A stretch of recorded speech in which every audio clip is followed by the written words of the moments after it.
We play and call it work. Hey there guys, Quirk here from MiniWarGaming.com and welcome to my review of Total War Warhammer. In this latest Total War adaptation, it at the very beginning felt to me like it was going to be a new reskin for an old Total War game, but after actually getting a chance to play through it and feel all the different armies and the way they play, it's definitely a brand new game from the ground up. When you're playing as either the Dwarves or the Empire, it has a very similar feel to it that you'd expect from any other Total War game, where you have to manage your resources, make sure that your public order is still very content, as well as just the general playstyle and way that the army fights as a whole.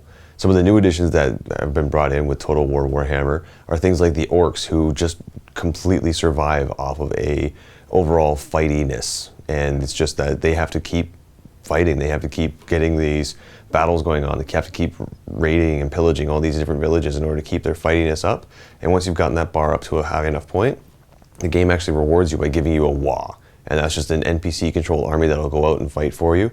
And honestly, if you want to just kind of go in, fight some stuff and have a good time, Orcs are definitely where you want to go for that.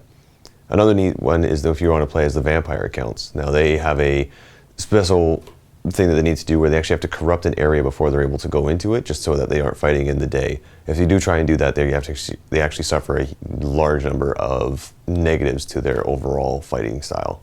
But it definitely means that you have to plan ahead with all of your attacks. You have to make sure that you're able to corrupt an area before you go into it, and it means a lot of strategic planning. But on the other side, it's definitely a lot of fun when you just get a bunch of bats going in and fighting your battles for you. Another faction that's been added to the game is Chaos. Now normally if you're playing as any other faction, when you're playing as Chaos, they don't pop up until around turn 100, and their whole fighting style is that they just want to wreck stuff and make warp gates and stuff like that.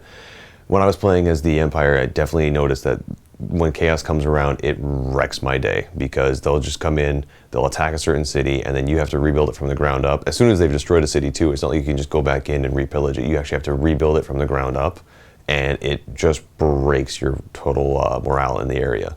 So you got to watch out for them, but they're definitely a lot of fun to play if you just want to go around and wreak havoc on the area as a whole. Some things that I did notice about the game that were a little bit, not so much off-putting, but just took a little bit of time to get used to, is that the overall campaign, as soon as you've played through as the four main factions, you kind of lose all your lackluster there. As soon as you've played as the Empire, it doesn't matter if you're playing as Karl Franz or as your Ball, it doesn't make any huge difference or impact on it. You have your hero characters, which are fun, but it doesn't change very much, especially for Empire and Dwarves. They play very similarly, so it feels like you're just playing a regular Total War game with a Warhammer skin attached to it. When you play as the Orcs though, or as any of the other factions, so that's vampire accounts as well as Chaos, definitely feels like a totally new game. But again, once you've gone through these armies once, the campaign kind of feels a little lackluster, even if you try and do it with different lords. On the topic of lords though, their customization is amazing. You definitely get the feeling that you're building an army and you're building this character and you're making certain things. For example, when I was playing Karl Franz, I didn't want anything more than to get him a Pegasus. And as soon as I got him the Pegasus, I was super happy, and I thought, okay, now I need to get him some more stuff, and I need to make sure that he's got different upgrades and different abilities, and you start winning battles and you get items. You can customize your lord so that he has all these different abilities that he can throw out on the battlefield. Like, he can cause terror upon his approach. He can raise the morale of people around him, and just it feels like a very strong way to build up a character and get him to where you want him to be, and it actually very well suits the playstyle and feel of the Warhammer Fantasy universe. The combat system in the game is definitely something that I am incredibly impressed with. Whether you're playing as a bunch of wizards throwing out spells, you've got your mortars in a siege, or you're just charging in with hundreds and hundreds of boys, it has the feeling of playing a regular Warhammer Fantasy battle on the scale you'd imagine. You're actually getting a chance to see the spider riders crawling over and charging through the lines. You're able to see the Pegasus Knight charge down and hit everybody with their wings. You're getting a chance to see how the Reichlanders are able to just go on their cavalry charges and wreck everybody.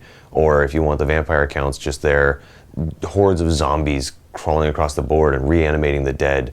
And it's just a very, very fun experience when you're getting to play those. It's also really nice to actually get a chance to have full control over everybody and being able to say, well, let's move our ranks into a specific position, or let's stretch out the lines and make sure that there's enough accuracy for all the crossbowmen, or let's bunch up into a nice tight square and make it so that it's going to be a pain to get through our spearman lines.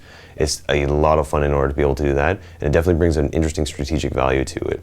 On top of that, you're able to actually coordinate positions on the campaign map so that when the battle begins, you can have your reinforcements coming in from different sides of the board, and that's just huge. As soon as you've set up a position and you get that attack just right, it feels so good when you're going in for a charge and you suddenly see your reinforcements coming in from the left and right flank on the army.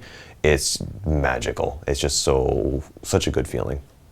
So for the pros and cons in Warhammer Total War, in my opinion, some of the pros, the gameplay is fantastic. The graphics look absolutely amazing, and above all else, it's just a lot of fun to play. It has a fair amount of replay value. It's not something that you're gonna play over and over and over and over and over again, because once you've played through all the campaign storylines, it starts to feel a little bit repetitive. But it's also a lot of fun in the long sense, especially when you get the first chance to go through as the orcs and the vampire counts and the empire and the dwarves. The first time you get a chance to kind of go through that and see their storyline, it's very empowering, but it does not have a huge replay value for the campaign purposes. Some of the negatives that I found are, in fact, the campaigns. They feel very linear in their sense, and as soon as you've played through them once, they kind of lose that lackluster, they kind of lose that oomph and storyline to it, and it doesn't seem like the story really arcs very much. Another thing that kind of bothered me was that every now and then you'll get a side quest or another mission that you can do, but it requires you to go possibly 3 to 4 provinces over.